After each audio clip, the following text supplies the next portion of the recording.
네, 국가무형유산 가사의 기획 행사에 와주신 여러분들을 진심으로 환영합니다. 안녕하세요. 네, 저는 오늘 행사의 사회를 맡은 국립국악원의 문봉석 학예연구사입니다. 반갑습니다. 네, 오늘 또 이렇게 굉장히 우면당을 거의 가득 채워주셨는데 이렇게 바쁘신 와중에도 이렇게 먼 길 와주셔서 진심으로 감사드립니다. 아침 저녁으로 굉장히 공기가 많이 저희 피부에 와닿는 이렇게 시원한 공기가 기분을 이렇게 설레게 하는데요. 가사와 같은 정가를 듣기에 참 좋은 계절이 온 것 같습니다. 오늘 이 자리는 굉장히 뜻깊은 자리인데요. 지난 수십 년간 국악학과 관련해서 수많은 세미나들이 있었지만 12가사를 주제로 한 세미나는 오늘이 처음인 것 같습니다. 이것은 한편으로는 12가사의 열악한 어떤 전승 환경을 말해주는 것이기도 하는데요. 오늘 이 자리는 순전히 이준하 선생님의 의지와 열정으로 만들어졌다 해도 과언이 아닐 것 같습니다. 오늘 이 자리를 기획해 주신 이준하 선생님께 먼저 뜨거운 박수 부탁드리겠습니다.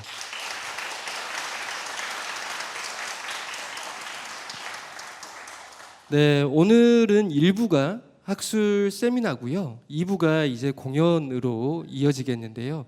12가사에 대한 이론적인 어떤 설명과 더불어서 음악적 감상을 함께하기 때문에 12가사를 보다 더 깊이 있게 이해할 수 있는 그러한 시간이 될 것 같습니다. 자, 오늘은 좀 시간을 좀 아껴 써야 되기 때문에 본격적으로 사회를 좀 짧게 진행하도록 하겠습니다. 자, 그럼 본격적으로 학술 세미나를 시작하도록 하겠습니다. 오늘 발표는 총 3분께서 맡아주셨는데요. 첫 번째 주제는 송지원 음악인문연구소장님께서 가사의 향유 양상 고찰이라는 주제로 발표를 해주실 거고요. 이 주제는 가사의 성립과 역사적 전개라는 주제로 박정경 국립남도국악원장님께서 발표해 주시겠습니다. 그리고 3주제는 12가사의 음악 양식적 특징이라는 주제로 제가 발표하도록 하겠습니다. 오늘 발표는 총 각각 15분씩 발표를 진행하실 텐데요. 행사를 조금 더 압축적으로 진행하기 위해서 아쉽지만 질의와 논평은 생략하도록 하겠습니다. 자, 그럼 첫 번째 발표를 해주신 송지원 음악인문연구소 소장님을 저희 무대로 모셔보도록 하겠습니다. 큰 박수 부탁드리겠습니다.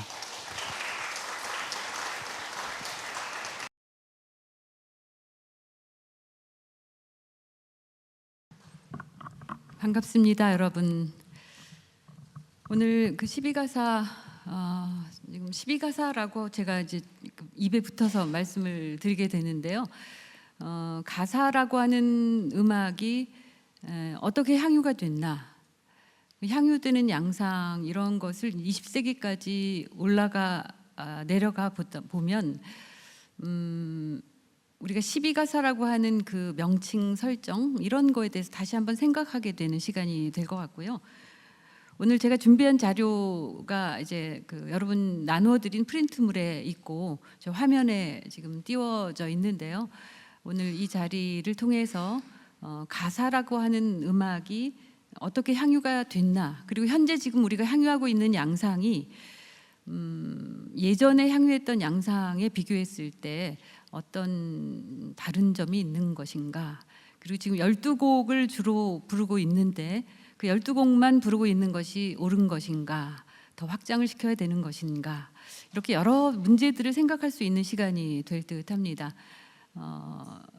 그래서 오늘 제가 준비해 온 프린트물에는 지금 PT 자료는 준비를 못했습니다. 준비를 안 하고요. 15분 동안 제가 시간을 지켜서 하기 위해서 말씀드리고 일부 건너뛰고 하면서 진행을 해보도록 하겠습니다. 지금 12가사라고 가창되고 있는 그 가사 범주가 20세기의 이황지 가학부 음악인들을 통해서 가사가 전승될 수 있도록 중요한 역할을 한 두 인물, 하규일, 임기준 두 분에 의해서 12가사라고 하는 그 범주가 설정이 돼 있는데요.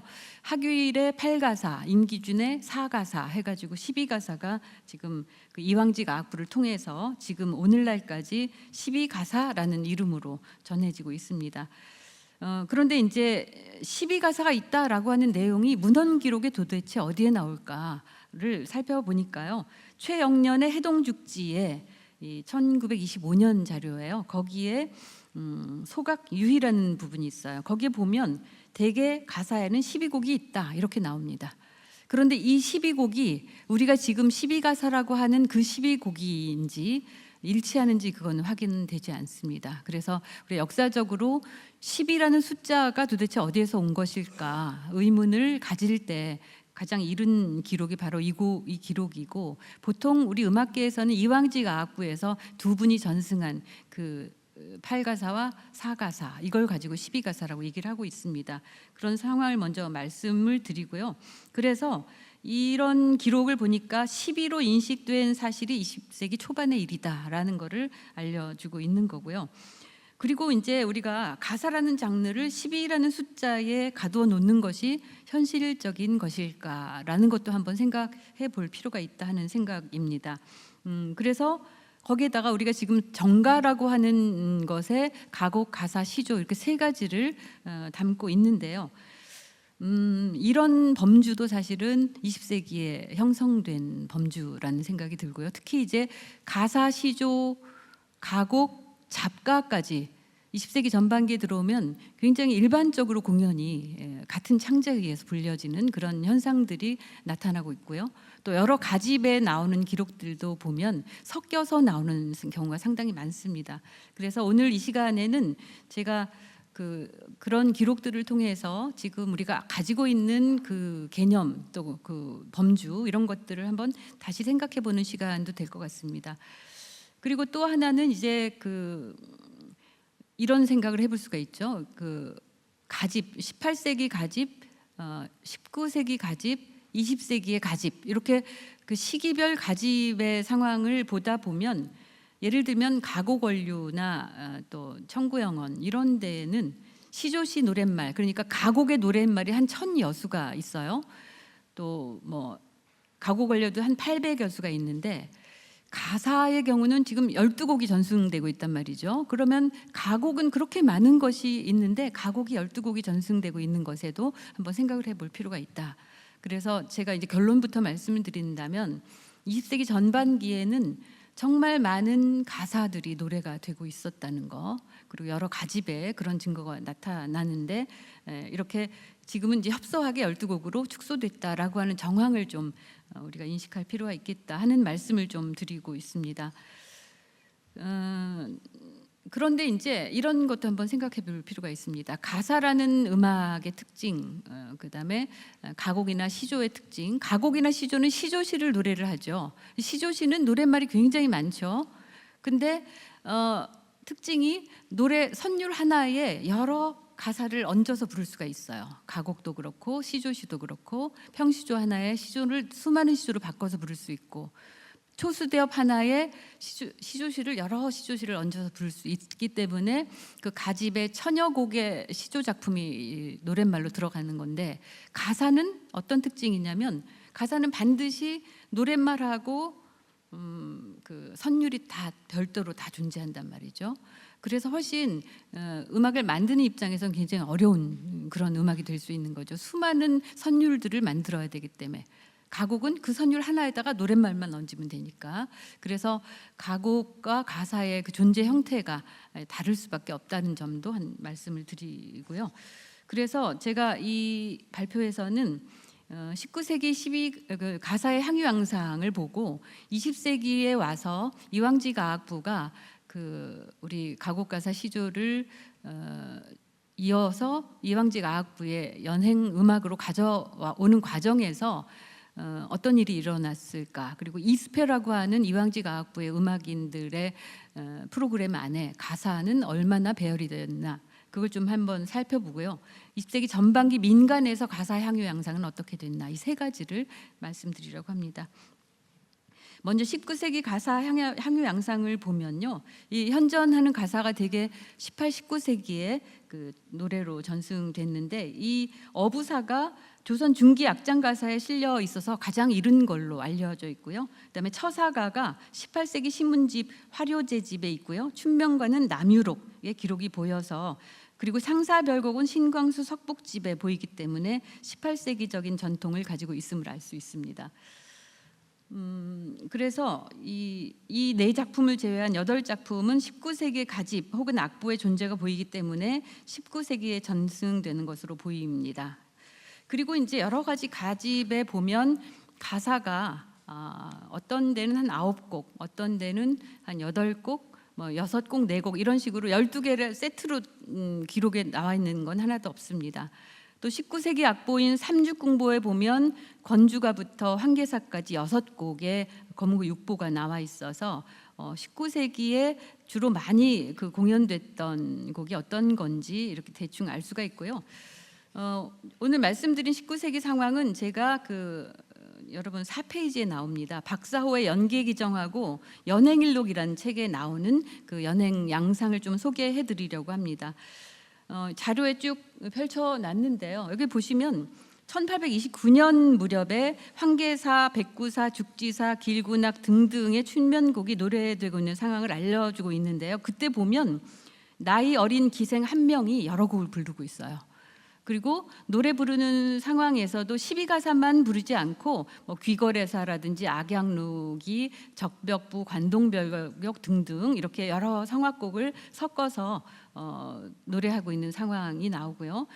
또 그 다음 자료인 연행일록에는 이 노래하는 그 연행 양상 그리고 음악을 어떻게 감상했나 감상 소감까지 소개가 되고 있어요. 예를 들면 처사가에는 노래가 맑고 기이해서 소리가 하늘을 찌를 듯하다 이런 식의 소감이 보이고, 또 그 나이 어린 기녀가 노래하는 것에 대해서 마땅히 의주 지역에서 독보적인 존재가 될 것이다 이런 예견까지 하는 그런 상황도 나오고 있습니다. 그리고 이제 6쪽에 나오는 내용인데 5월 18일 기록에 보면 여러 기년들이 양양가를 박수를 치면서 함께 불렀다 이렇게 나옵니다. 지금 가사를 박수 치면서 부르는 상황은 없죠. 근데 그런 상황이 나오고요. 또 대동강 능라도에서 연주하는 장면에서는 또 뭐 비녀를 두드리면서, 비녀를 뽑아서 두드렸는지 아니면 준비해서 두드렸는지 모르겠습니다만 그런 내용이 여기 6쪽에 나옵니다. 기녀 화희가 비녀를 뽑아 난간 머리를 두드리며 부르던 정황도 보인다 이렇게 말씀을 드렸고요. 또 여타 여러 지역 상황 중에 한양에서, 서울에서 가사를 부르는 상황이 한양가 속에 나오는데요. 한양가에 보면 별감들이 승전놀이라고 하는 그런 놀이를 하게 되는데 그때 가사가 굉장히 중요한 연주 곡목으로 대두하게 됩니다. 6쪽에 나오는 상황을 보면 여러 곡목들이 준비가 돼 있는데 6곡을 노래로 불렀고요. 그다음에 가사만이 아니라 잡가 시조까지 여기에서 항상 불렀던 내용들이 나옵니다. 그래서 그 내용을 19세기 상황으로 말씀드리고, 또 하나는 이렇게 두 곡을 연속해서 부른다던가 이렇게 두 곡 부르고 뭐 다른 잡가 부르고 섞어가지고 하는 그런 연행 양상을 찾아볼 수 있습니다. 그 다음이 이제 이스페의 가사 연행 장면인데요. 저에게 주어진 시간이 15분인 관계로 요점만 말씀을 드리자면, 이스페라고 하는 그 이황지가학부의 음악 그 프로그램이 굉장히 많은 곡이 그 연주 곡목에 오르는데요. 이 중에서 특히 이제 강조한 내용이 우리가 독주 연행이 너무 약하다. 그래서 독주를 많이 해야 한다라고 하는 그 취지서 내용이 나와요. 독주 안에는 이제 가곡가사 시조도 들어가 있는데, 그러면 이스페 현장이 전체 135회를 했는데 거기에서 가사를 얼마나 어떤 곡을 불렀나를 제가 조사를 해봤더니 70여 회는 가사를 불렀어요. 그리고 12가사라고 알고 있는 그 12곡이 다 불려지지 않았어요. 그래서 결론만 말씀드린다면, 여러분 그 책의 9페이지에 그게 나옵니다. 아래쪽에요. 71회 동안 연주해서 절반가량은 가사를 연주한 게 나오고요. 그 다음에 한 번도 안 불렀던 것이 권주가는 술을 권하는 노래라서 아마 이스페의 프로그램에 안 나온 것 같고요. 그다음에 매화가 처사가 양양가는 전혀 나오지 않습니다. 그래서 우리가 12가사라고 했다면 골고루 해야 되는데 그런 음악은 부르지 않은 상황 알 수 있고요. 그다음에 반주자라든가 이런 것들, 이런 분들을 누가 많이 연주를 했는지 김계선이 가장 대금으로 많이 나오고요. 기타 이런 자료들은 좀 참고해 보시면 좋겠습니다. 그리고 마지막에 이제 20세기 전반기에서 가사 향유 양상에 대한 말씀을 드리자면 20세기 전반기에는요, 이 가집이 소위 우리가 여기 그 10쪽에 나오는데요.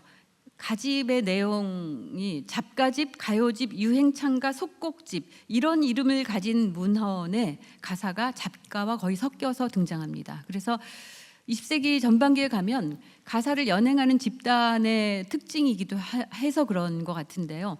그게 잡가와 가사를 구분하지 않고 섞어서 하는 전통이 굉장히 강했다라는 것을 자료를 통해서 확인할 수 있습니다.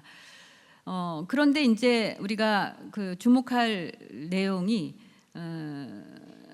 지금 10쪽의 아랫단에 보시면 민간에서 편찬된 여러 가집의 가사를 잡가와 섞어 수록하는 양상이 20세기인들이 인식하는 가사의 모습을 보여주는 거라고 보는데요. 또 12가사 외에도 여러 가사가 그 가집에 섞여서 수록되어 있었기 때문에 20세기 전반기에 12가사 외에도 다양한 가사가 노래되고 있었다라는 사실을 알려주고 있는데요. 그러면 12가사 외에 어떤 가사들이 20세기에 많이 불렸을까? 전체 26종의 가집 중에서 살펴보니까 1958년 증보판 대증보 무쌍유행 신구잡가라는 책에 보면 여기에는 그래도 장구, 장단, 독수법, 좌창, 입창, 잡가부, 가사부, 시조편 이렇게 네 부분으로 나누어서 가사를 수록해 놨는데요. 여기에 보면 길군악이라는 음악이 있어요. 길군악이라는 음악, 우리 12가사를 노래할 때 전부 좌정하고 앉아서 부르잖아요. 그런데 길군악은 입창으로 불렀어요. 그런 전통이 나옵니다. 그래서 좌입창 잡가부에 이렇게 나오는 거, 그다음에 길군악을 가사로 안 놓고 잡가로 거의 대부분의 가집에 수록해 놨다라고 하는 걸 알 수가 있고요. 가사부에는 그 외에도 많이 불려졌던 게 과부사, 또 규수상사곡, 향산록, 이거 잡가죠. 향산록은 지금. 근데 회심곡도 노처녀가 이런 것들 말고도 굉장히 많은 가사가 노래가 되고 있었다. 20세기 전반기에.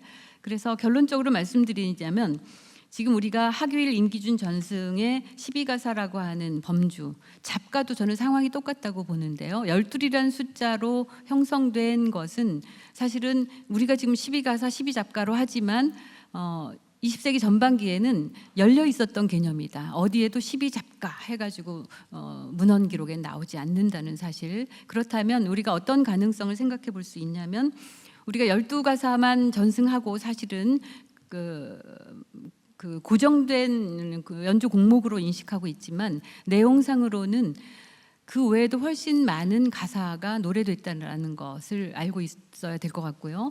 또 그렇다면 우리가 지금 노래되지 않는 가사 중에 유성기 음반에 나오는 음악들 있죠. 거기에 나오는 곡목들을 음악으로 좀 살려내서 더 많은 레퍼토아를 확보할 필요가 있겠다. 이건 잡가의 경우도 마찬가지입니다. 잡가도 12가사라고 되어 있지만 사실은 더 많은 잡가를 부를 수 있는, 그리고 더 많은 가사를 우리가 발굴하고, 발굴이라기보다 찾아내는 거죠. 우리가 원래 하고 있던 거, 없어진 것을, 혹은 잘 안 부르고 있는 것을 찾아서 그 많은 연주 곡목으로 데려올 필요가 있겠다. 이런 말씀을 드리면서 제가 발표를 마치도록 하겠습니다. 그래서 더 많은 음악을 앞으로 더 찾아내자, 그리고 연주하는 곡목으로 가져오자 하는 그런 가능성을 제시하면서 발표 마치도록 하겠습니다. 고맙습니다.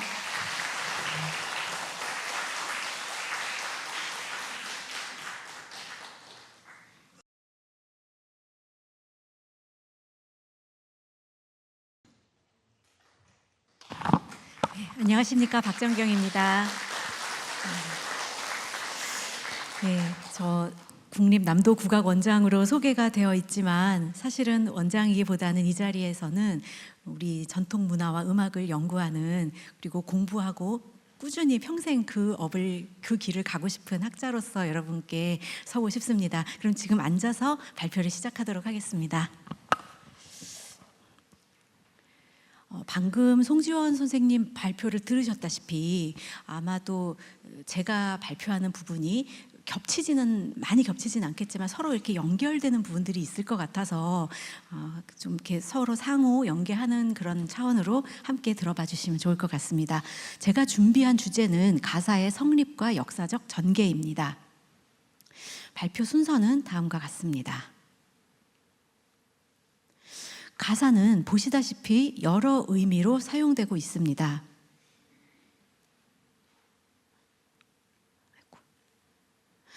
그리고 시가와 산문, 어디에도 속하지 않는 독립 장르다. 시가와 문필의 중간 형태다. 이런 이야기가 있고요. 문자로 기록되어 전해지기 때문에 문학이기도 하고 음악으로 공연되기 때문에 음악 장르에서도 매우 중요한 문화유산입니다. 그렇다면 가사는 언제 만들어졌을까? 또 어떻게 발전해 왔을까? 현재의 모습은 어떠한가? 라는 의문에서 이 발표 준비를 시작했습니다. 내용에는 가사의 기원에 대한 논의와 쟁점을 정리해보고요. 가사의 성립 배경과 근거에 대해서 좀 규명해보고 시대적으로 어떻게 변화하고 확산해 왔는가를 말씀드리도록 하겠습니다. 가사의 발생 배경으로는 크게 고려 말 기원설, 조선 전기 기원설 두 가지로 보고 있습니다. 먼저 고려 기원설인데요. 고려 기원설에는 불교 문학과의 관련성을 빼놓을 수 없습니다. 처음 불교가 수입됐을 때 불교 교리와 경전은 모두 한문이었습니다. 그런데 불교가 뿌리를 내리고 대중에게 보급되는 과정에서 다양한 문헌과 문자가 활용되는데요. 그 중에 한 예로 원효대사가 포교에 활용한 발심수행장이라는 것은 원래 한문 시가였지만 우리말로 옮겨져서 오랫동안 구전되다가 문헌에 기록되게 됩니다. 보시는 것이 이제 구전된 것이 기록된 예시인데요. 보시다시피 가사체에 해당되는 그런 부분들이 확인이 됩니다. 그렇다면 이 원효대사 발심수행가가 가사의 어떤 하나의 뿌리다 이렇게 본다면 가사의 기원은 고려말이 아니겠죠. 신라화로 보는 것이 맞겠죠. 또 하나는 불교 가사가 원래 구전되다가 문자로 기록되기 시작했다면 가사는 원래 구비문학이었다고 봐야 되겠죠. 그렇다면 현재의 기록문학으로서의 가사의 정체성은 굉장히 모호해질 것입니다. 다음으로 살펴볼 것은 조동일의 학설인데요. 가사는 고려말, 나홍화상, 해근 등 고승이 남긴 불교 가사로부터 출발했다라는 것입니다. 대중적 포교를 위해 쓰인 불교 가사가 향찰로 표기됐다가 후대에 가사문학으로 발전했다는 것입니다. 여기서 중요한 것은 고려의 선시, 가, 송찬 등은 한문 시가로 쓰여 있었는데 한시의 규칙과 형식에서는 벗어난 굉장히 자유로운 시가였다는 것입니다. 그래서 즉 이건 한시가 아니라는 것입니다. 그렇다면 우리는 이 시들을 우리의 입말에 한자어 글말을 얹어서 붙인 불교 가사가 아닌가. 즉 가사체라고 하는 것은 불교 한문 발언문의 창조적인 번역 과정에서 발생한 것이 아니냐라는 것이 이제 불교 가사 기원설, 즉 고려 기원설의 핵심입니다. 보시는 것이 이제 고려 말에 유행했다는 선시인데요. 이제 이런 식의 번역이 되어 있습니다. 이 불교 가사 기원설, 고려 기원설에서 가장 중요한 인물은 나홍화상 해근입니다. 이분은 다양한 불교 가사를 썼는데 특히 기존의 교리의 경전을 이렇게 차용하는 것을 넘어서서 창작하는 데 이르렀다는 점에서 최초의 가사 작가로 부각되어 있습니다. 보시는 것이 이 나홍해근이 쓴 선시 중에 하나입니다. 그런데 쟁점이 있습니다. 이 최초의 가사 작품의 작가가 나홍화상이 아니라는 주장입니다. 만약에 나홍화상이 가사의 최초의 작가가 아니라면 가사의 연호는 고려가 될 수가 없겠지요. 그래서 이 부분은 잠시 후에 보실 조선 쪽으로 넘어가서 이 쟁점에 대해서 다시 한번 다뤄보도록 하겠습니다. 다음으로 보실 것은 이제 조선 기원설인데요. 많은 분들이 알고 계시고 책에서 국어 시간에 배웠던 정극인의 상춘곡을 효시로 보는 것입니다. 이 상춘곡은 1786년 불우헌집에 수록되어 있습니다. 즉 정극인이 사후 305년이 지난 뒤에 활자본으로 간행된 책에 수록되어 있는 것입니다. 즉 창작과 기록 사이의 차이가 너무 크죠. 게다가 최근에 부루헌집보다 앞선 시기의 것으로 추정되는 부루헌 6호가 발견이 되면서 상춘곡의 작자 논란이 다시 불이 붙습니다. 쟁점은 다음과 같습니다.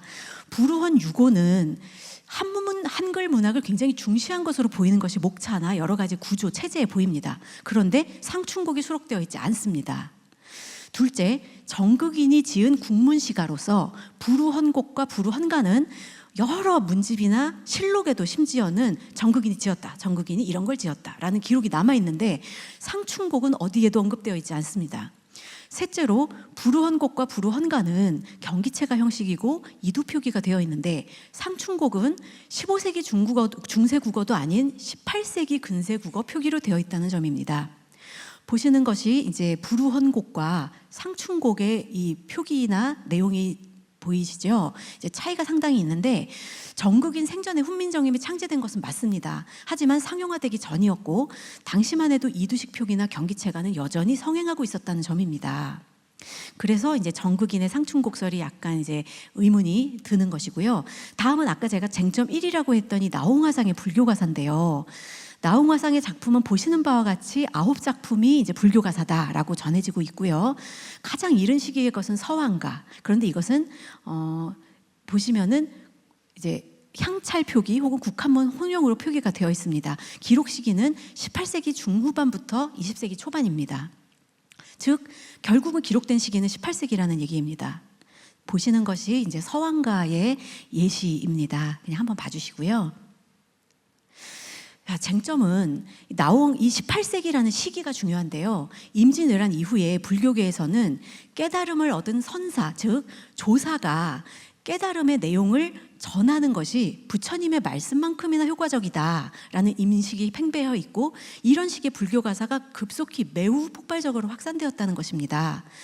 즉 나홍화상은 이 불교 가사에서 조사로서 등장하는 것이지 나홍화상이 이 시를 지은 것이 아니라는 학설입니다. 그래서 이것도 사실은 여러 가지 근거나 내용을 비교해 보면 상당히 또 설득력이 있는 부분이라서 제가 소개를 해드립니다. 정리를 해보면 가사가 기록된 문헌은 모두 18세기다. 그래서 발생 시기를 고려말 조선 전기로 소급하는 것은 조금 무리가 있다. 그렇다면 가사가 18세기에 처음 만들어졌을까요? 그것도 사실은 좀 무리가 있습니다. 그렇다면 가사는 어떤 배경과 영향 아래 탄생했을까? 이것이 이제 다음에 우리에게 이제 추론해 볼 부분입니다. 훈민정음이 창제되기 전에는 우리는 시가를 이두, 향찰, 한자를 활용했습니다. 그리고 아까 보셨다시피 불교 가사는 한문 문학이보다는 한자를 활용한 국문 문학이라고 보는 것이 맞습니다. 즉 기록 이전에 가사와 같은 운율 구조는 성립되었을 것이라고 보는 것이 타당할 것 같습니다. 그럼 사사조 사음보 체계는 언제 성립되었을까요? 보통 고려 시기에는 청산별곡이나 혹은 정읍사의 음보가 삼음보로 되어 있기 때문에 삼음보가 주였다. 그리고 조선부터 사음보가 형성이 되었고 점차 정착되었다라고 보는 것이 국문학계에 좀 많은 학설인 것 같습니다. 그런데 고려 말에 불교 가사가 만들어진 배경에 보면 우리 글 암기하기 쉬운 대중에게 익숙한 가락에 실었다라는 내용이 또 있거든요. 그렇다면 민요나 동요의 어법에서 차용했을 가능성이 있습니다. 아시다시피 전래동요는 문학적으로나 음악적으로 사음보, 사박자가 굉장히 잘 드러나는 굉장히 이제 좀 원형태의 음악이라고 볼 수 있습니다. 보시는 악보와 내용을 참고해 보시면 될 것 같고요. 역시 지역도 전혀 다르고 내용도 다르지만 형식은 역시 사음보, 사박. 향토 민요 중에도 이러한 예를 많이 찾아볼 수 있습니다. 물론 다 이렇다는 것은 아닙니다. 이러한 예가 많다는 의미로 제가 예시를 들었고요. 시조도 마찬가지입니다. 사음보 체제를 가지고 있고 우리에게 너무나 익숙한 체제라는 점. 종합해보면 우리는 가사의 발생 시기와 기록 시기를 좀 구분하는 것이 좋겠다라고 저는 생각했고요. 사음보의 장편 시간은 고려 이전부터도 존재했을 것이다. 작품을 기록하는 수단으로는 여러 가지가 활용이 되다가 한글 창제 이후에 독자적인 문학으로서 기틀이 마련되지 않았을까라고 보는 것이 옳지 않을까라고 종합을 해보았습니다. 보시다시피 시기별로 어떤 방식으로 되었는지를 한번 정리해 보았습니다. 다음은 가사의 발달과 확산 과정에 대해서 말씀드리겠습니다. 향유층과 향유 방식에 대해서 제가 좀 살펴봤는데요. 먼저 향유층의 변화입니다. 초기의 가사는 사회 지도층과 지식인층이 향유했습니다. 어떤 이념이라든가 교훈적인 내용을 담은 교술적 성격의 내용이 많았는데 점차 내용이 다양해집니다. 은일가사, 유배가사, 기행가사, 우국가사 이런 것들이 이제 확산되는 거죠. 내용이 다양해집니다. 중기 이후로 가면 여성과 평민으로 향유층이 확산됩니다. 규방가사, 사실은 이건 이제 16세기의 가사인데요. 이 규원가, 규라는 말을 썼다는 점에서 최초의 규방가사로 보기도 하고 후대에 있는 규방가사와는 좀 내용상 차이가 있고 형식상 다르다고 해서 좀 별도로 보기도 합니다. 어쨌든 이 규원가가 나왔다는 점, 그리고 이제 18세기가 되면 폭발적으로 규방가사가 확산되기 시작되고 19세기가 되면 수천 편에 이르게 됩니다. 화전가, 화전을 붙이는 내용, 신세자탄가, 딸을 시집 보내면서 부르는 거, 친숙한 율법과 모국어를 활용해서 자신과 세상이 소통하는 그런 수단으로서 가사를 활용했습니다.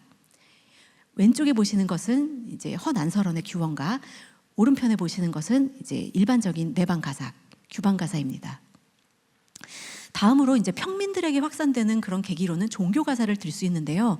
아까 나홍화상 해근 이야기했듯이 불교 가사 폭발적으로 증가했고 또 그거에 대한 반대급부로 시작된 유학의 내용을 담은 도학가사, 천주가사, 흥얼거리기 쉽고 기억하기 쉽고 또 이질적인 교리 내용을 좀 친숙하게 만드는 친화력이 아주 높은 그런 이 형식에다 얹어 부름으로써 이 가사들이 활용이 되었다는 점입니다.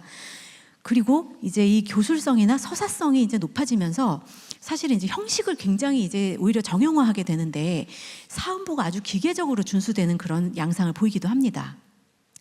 옆에 보신 아까 이제 불교 가사는 보셨으니까 도학 가사 그리고 이제 천주 가사의 예시를 제가 한번 가져와 봤습니다. 근대 이후에는 이제 향유층의 계층, 계급은 이제 탈피됩니다. 근대로 접어들면 수백 편에 이르는 우국가사, 개화가사, 의병가사들이 발표됩니다. 창가와 서양식 음악이 확산되기 전까지 우리 민족의 대중적인 문화 담론을 담는 보편적인 양식으로 활용되어 왔습니다. 다음은 이거 제가 좀 궁금해서 한번 본 건데요. 가사의 주된 향유 방식은 무엇이었을까요? 가사, 음영, 가창, 음영, 묵독이 있었을 텐데 묵독에서 가창으로 발전되어 가지 않았을까라고 보는 이제 학설이 있습니다. 원래 볼거리였는데 점점 이제 어떤 형식이나 이런 게 좀 세련돼지면서 악조 들을 거리가 되었다. 이런 부분. 한편 원래 가창이었을 것이다라고 하는 또 이런 근거들이 꽤 많이 있습니다. 외워서 익혔다, 흥얼거렸다, 불렀다, 곡 이런 것들이 이제 쓰이는 거죠. 결국 음영과 가창은 초기부터 중요한 향유 방식이었을 것인데요. 한 가지 이제 좀 주목할 것은 한글이 상용화되면서 이제 암기하지 않고 흥얼거리지 않아도 얼마든지 기록할 수 있는 부분이 생긴 거죠. 그래서 엄청나게 장편의 가사가 생기게 되고 그러면서 이제 가사가 이제는 불리지 않고 그냥 묵독되는 그런 가사들도 더 오히려 확장되었지 않았을까라는 부분도 또 생깁니다.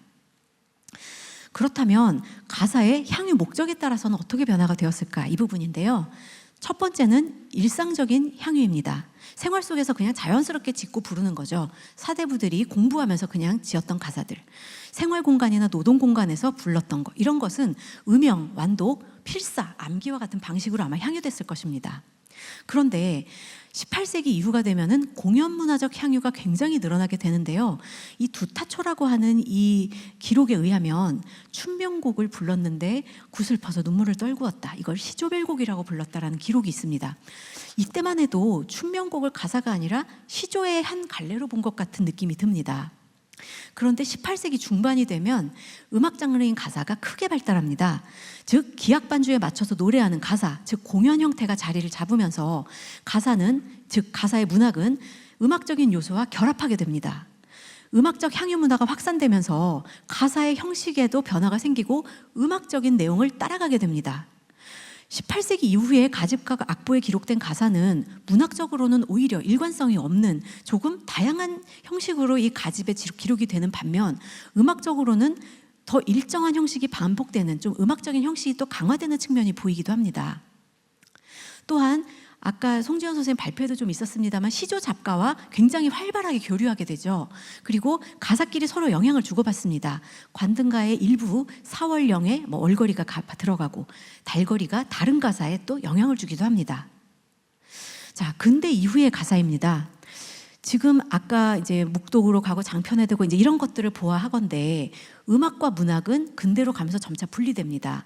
음악 가사는 악곡과 노랫말이 고정된 채 공연 형태로 전승되고 문학으로서의 가사는 굉장히 다양한 방식으로 또 지어지는데요.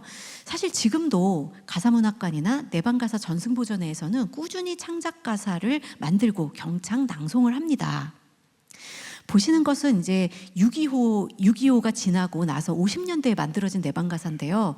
당시의 어떤 이제 서름이나 또 세태를 비감하는 그런 내용을 담고 있죠.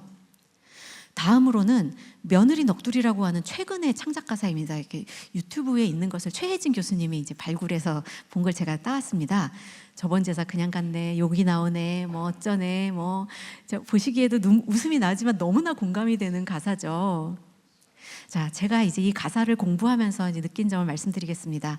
초기 가사는 형식보다 내용이 좀 확장된 느낌 보입니다. 후기로 가면은 양식이나 이런 것들이 더욱더 다양화되고 특히 음악적인 부분들이 굉장히 확장되는 느낌입니다. 제가 보니까 고시조는 5천여 편인데 가사 작품은 1만여 편을 넘는다고 합니다. 끊임없이 자기 모습을 갱신하고 다양한 세계관을 담아내는 문학 장르입니다. 자, 18세기부터 쭉 변화되는 모습, 점점 어떻게 넓어지는가. 하지만 이제 문학적으로는 좀 이제 정형화되는 느낌을 말씀드렸고요. 제가 이제 이걸 하면서 가사라는 것이 이렇게 매력적인 문학이었다라는 것을 굉장히 새삼 느끼게 되었고, 사실 12가사의 보존 전승은 당연히 이루어져야 하겠지요. 하지만 다양한 창작 가사가 만들어지고 있는 만큼 가사의 진정한 가치가 계승되려면 역시나 음악적으로도 이 가사가 조금 더 유연하게 수용되었으면 좋겠다. 그리고 이 가사가 문학적으로나 음악적으로 이 시대에 함께 살아서 호흡했으면 좋겠다라는 생각을 하면서 발표를 준비하게 되었습니다. 제 발표를 끝까지 들어주셔서 감사합니다. 마치겠습니다.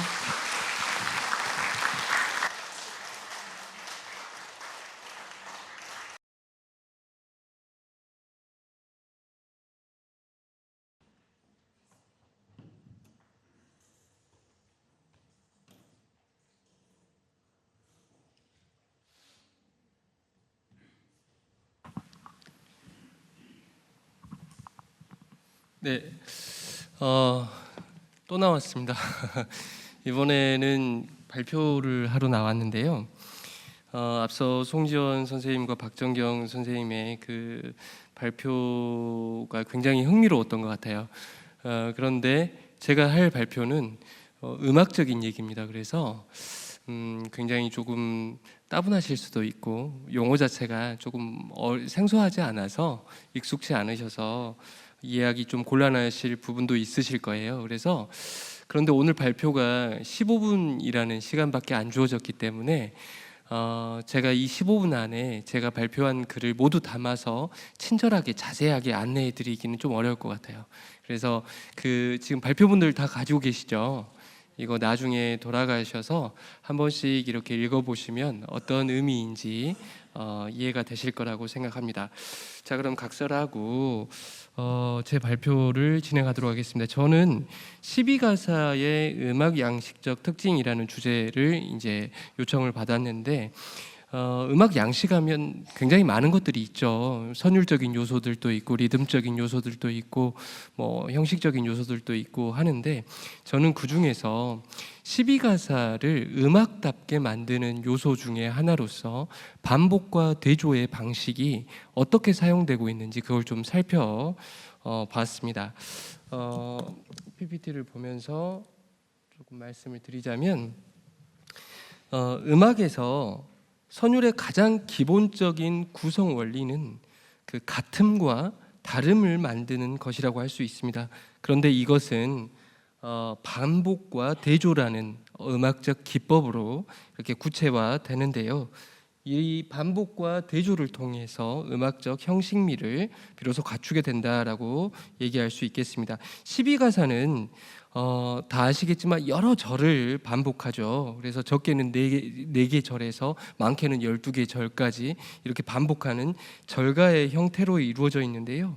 절마다 다른 사설을 굉장히 긴 호흡으로 연결해야 되기 때문에 다른 전통 성악곡에 비해서 반복과 대조의 방식이 더 다양하게 적용되었을 것이라고 쉽게 짐작을 해볼 수가 있습니다. 하지만 아쉽게도 12가사의 반복과 대조의 방식을 깊게 분석한 연구는 보이지가 않아요. 이에 대해서는 단지 그간의 유절 형식, 변형 유절 형식이라고 하는 그런 형식적인 특징 안에서 어렴풋하게 가늠되었을 뿐인 것 같습니다.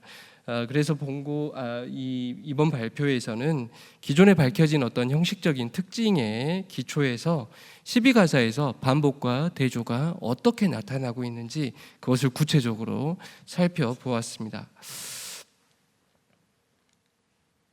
네.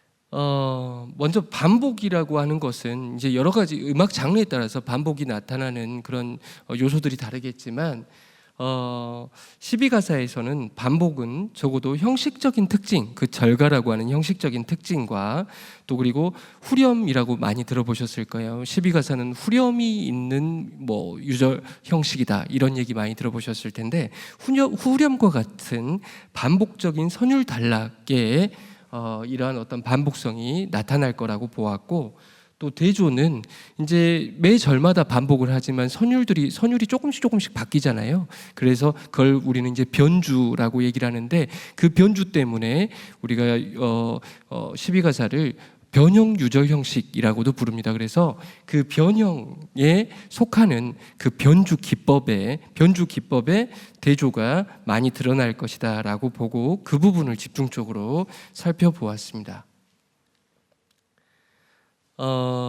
12가사는 조금 전에 말씀드렸다시피 절가이잖아요. 그래서 4절에서부터 12절, 13절로 이루어져 있는데 매 절의 선율이 유사하기 때문에 그 절들을 반복하면서 자연스럽게 반복성이 형성되는 그런 구조입니다.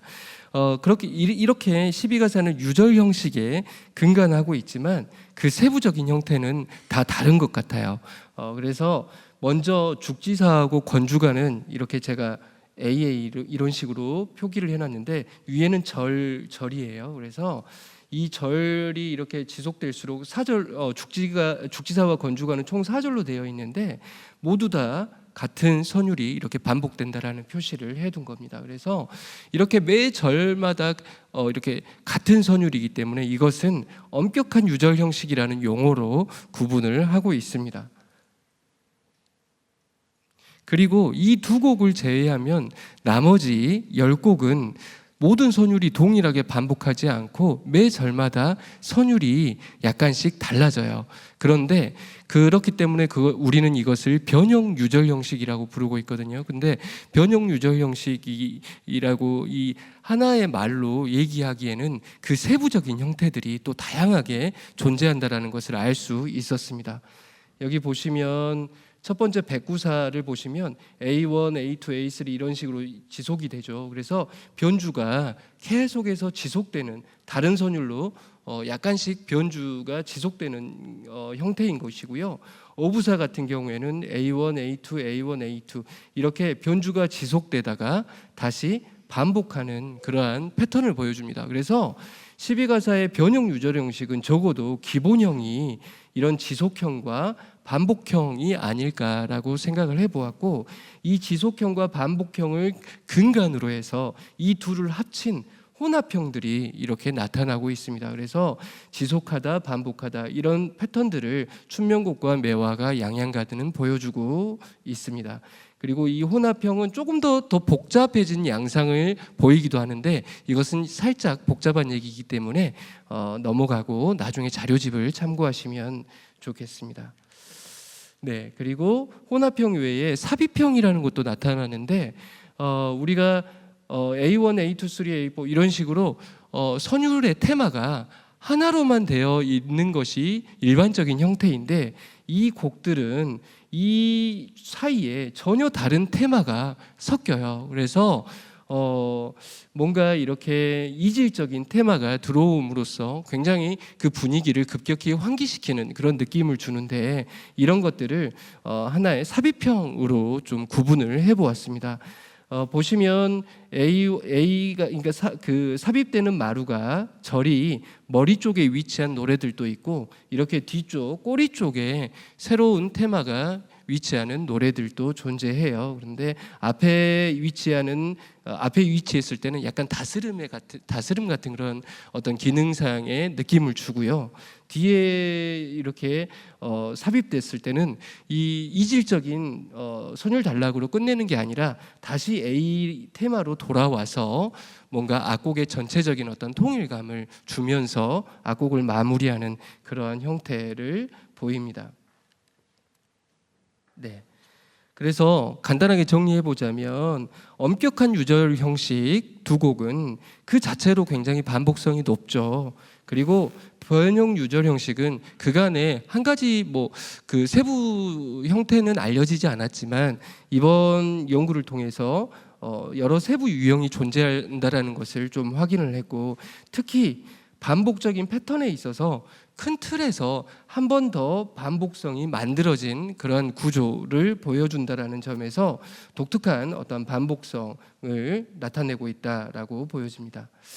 자, 이게 이제 그 유절 형식이라고 하는 것에서 나타나는 반복성에 대해서 얘기를 했어요. 그런데 12가사의 반복성, 그 실제적인 반복성을 높이는 요소는 반복적인 선율 단락에 있다라고 얘기할 수 있습니다. 그래서 이 반복적인 선율 단락에 대한 얘기를 해볼 텐데요. 말 그대로 반복적인 선율 단락이라고 하는 것은 1절, 2절, 3절 가는데 각 절마다 동일한 선율이 반복되는 부분들이 있다라는 거예요. 그것을 우리는 후렴이라고 얘기를 해왔어요. 그래서 12가사는 후렴이 있는 유절가요라고 이렇게 책들에 많이 설명이 되어 있는데 이 후렴의 형태가 굉장히 좀 다양하더라. 그리고 후렴이라고 얘기하기에는 그 속성이 다른 것들도 존재하더라. 이런 얘기를 좀 해보고 싶습니다. 그래서 환계사를 보시면 이 환계사는 총 3개의 악구로 이루어져 있는데 이 3악구가 세 번째 악구가 매 절마다 반복이 돼요. 그러면서 지화자 조울시고라고 하는 이 사설에 이 선율이 동일하게 즉 동일 사설과 동일 선율이 반복이 됩니다. 그렇기 때문에 우리가 이것을 후렴이라고 얘기를 할 수가 있겠죠. 그런데 같은 후렴을 가지고 있더라도 어부사 같은 경우에는 후렴의 선율은 동일하지만 이렇게 뒷부분에 가사가 계속해서 지속적으로 바뀌는 경우도 있고요. 그리고 또 후렴의 크기가 원래는 이 정도 크기였던 것이 3, 4절에서는 이렇게 확대되다가 다시 5절에는 후렴이 생략되는 그런 길구나 후렴의 또 스타일도 있었습니다. 이렇게 후렴이라고 얘기하는 것들도 형태가 조금 다양했다라는 거, 후렴을 구성하는 방식이 그만큼 다양하다라고 얘기할 수 있겠죠. 다음으로 지금까지 후렴이라고 얘기되어 왔지만 이것은 후렴하고 조금 다른 그러한 성격을 보여줘요. 예를 들어서 지금 상사별곡 위에가 1절이고 밑에가 2절인데 이 네모 박스 친 곳이 선율이 비슷합니다. 선율이 거의 동일하다고 봐야 되겠죠. 그래서 이것을 후렴이라고 얘기해 왔지만 조금 전에 봤던 후렴과 다른 점들이 있습니다. 첫째는 이 가사, 사설의 내용이 바뀌어요. 그래서 독수공방이 더욱 설다라고 이렇게 되어 있지만 다음 절에서는 뭐라고 했죠? 개 뉘려서 알리 이런 식으로 사설이 바뀌고요. 이게 첫 번째 후렴과 다른 점이라고 한다면 후렴과 더 큰 차이를 보여주는 것은 바로 이 후렴 앞에 있는 부분들이에요. 조금 전에 보았던 이 환계사 같은 경우에는 이 후렴이 있으면 이 앞에 전렴 부분이 계속해서 동일한 선율로 진행이 되는데 이 상사별곡 같은 경우에는 여기 부분은 선율이 동일하지만 이 앞부분의 선율은 지속적으로 바뀌게 됩니다. 그렇기 때문에 형식적으로 봤을 때는 A, B, C, B 와 같은 형태를 갖춰요. 이것은 앞에 있는 머리 부분이 교체되고 뒷부분이 반복되는 형태죠. 그래서 이것을 굳이 전통 악곡의 형식 용어를 빌려와서 이름을 붙이자고 한다면 환입에 해당된다라고 얘기를 할 수가 있습니다. 그래서 이걸 환입이라고 부른다면 앞은 환두라고 부를 수가 있겠죠. 그래서 이것은 편의상 제가 환입이라고 이름을 붙여놨지만 앞으로 좀 지속적인 논의가 좀 필요할 것 같고요. 어찌됐든 후렴과 성격적으로 좀 다르다, 구별해야 한다, 그런 특성이 있다라는 것을 조금 강조하고 싶습니다. 그런데 이렇게 후렴과 한입을 모든 12가사의 모든 노래들이 다 가지고 있지는 않아요. 그렇다면 후렴과 한입을 가지고 있지 않는 노래들은 어떻게 반복성을 어떤 선율 단락을 통해서 반복성을 구현을 하느냐? 그것은 바로 이 한 절 자체 내에 반복되는 단락들을 가지고 있더라고요. 그래서 이게 또 재미있는 그런 재미있는 요소였는데 이 반복되는 단락도 형태가 굉장히 좀 달랐습니다. 그래서 매화가 같은 경우 보시면 앞에 매화가는 총 4개의 악구로 한 절이 짜여져 있어요. 그런데 첫 번째 악구가 세 번째 악구에서 이렇게 동일하게 반복되는 패턴을 보여줌으로써 악곡의 반복성을 구현을 했고요. 양양가 같은 경우에는 이렇게 전렴과 뒷부분, 전반부와 뒷부분이 있다면 한 절 내에서 이 뒷부분이 한 번 더 반복하는 형태를 보여줍니다. 그래서 A, B1, B2와 같은 형식 구조를 보여주고요. 그 다음에 어부사 같은 경우에는 반대로 처음 제시된 이 전반부의 선율을 지속적으로 3번 반복해주는 형태로 되어 있어요. 그래서 A1, A2, A3. 그래서 가사가 굉장히 호흡이 길고 선율이 느리다 보니까 이런 어떠한 형식 구조를 음악을 들으면서는 분별하기가 굉장히 어렵죠. 그래서 악보를 통해서 이렇게 도식화했을 때는 그 구분이 이렇게 용이하다라는 것도 알 수가 있습니다. 그래서 정리를 해보자면 반복적인 선율 단락으로 후렴과 환입을 쓰는 악곡들이 있고 후렴과 환입을 쓰지 않는 악곡들은 그 절 자체 내에 반복절들을 가지고 있더라. 반복적인 선율 단락들을 가지고 있더라. 그래서 매화가나 양양가, 어부사와 같은 이런 형식 구조들을 보이더라. 이런 얘기입니다. 그런데 특히 이런 환입의 요소는 뭐 잘 알려져 있지만 이런 어떤 형식 구조는 다른 전통 성악곡에서도 좀 보기 어려운 형식 구조이기 때문에 좀 12가사가 이룩한 그런 소중한 음악적인 자산이 아닐까라는 생각을 좀 해보았습니다. 그런데 이러한 어떠한 선율 단락의 반복 외에도 지금까지 살펴본 후렴이나 환입이나 뭐 전래 반복 단락들은 말 그대로 악절 정도의 크기였거든요. 근데 그 악절 크기보다 더 작은 악구나 소절 단위로 반복하는 경우들이 있어요. 그런데 이거는 조금 더 세부적인 얘기이기 때문에 자료집을 참고해 주시면 좋겠습니다.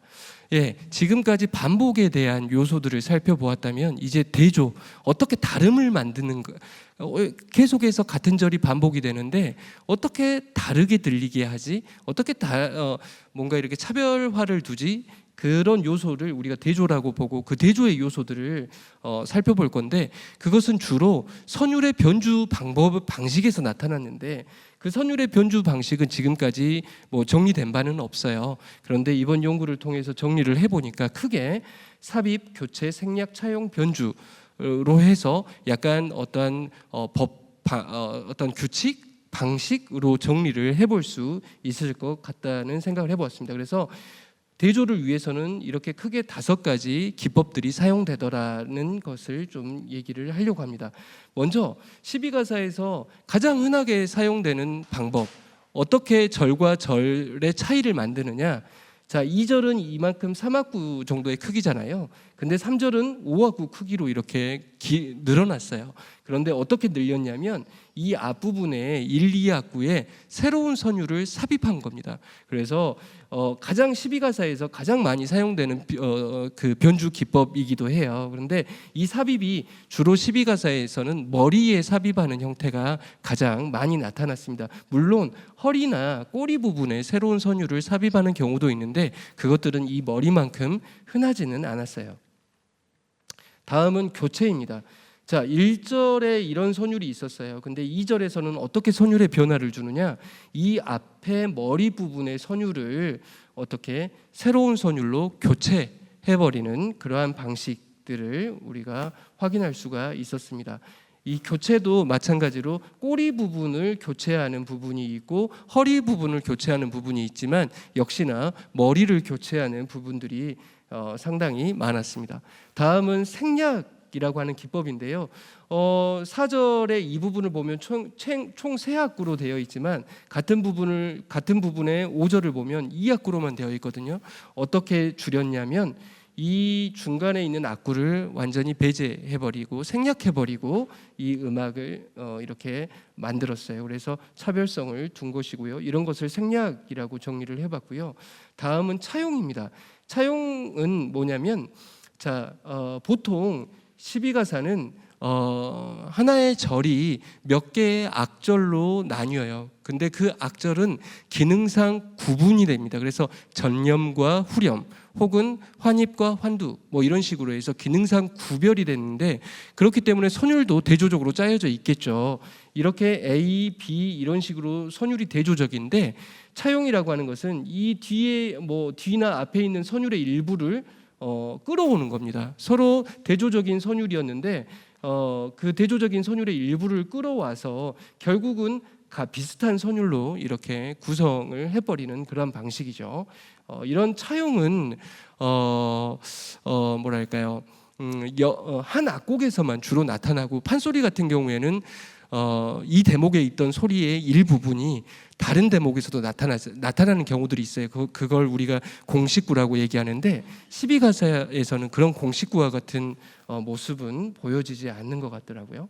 예, 그래서 우리가 12가사에서 나타나는 어떤 대조의 기법들을 크게 이제 4가지 정도를 봤는데 이제 가장 많이 사용되는 방식이라고 한다면 변주라고 하는 기법인데 변주라고 하는 것 자체가 기법에 이렇게 좀 그러니까 큰 카테고리 안에서 변주 우리가 앞서 봤던 것들이 모두 다 변주라고 할 수 있는데 마땅한 용어가 없어서 이건 조금 더 좁은 의미로서 변주라는 기법으로 좀 정리를 해본 겁니다.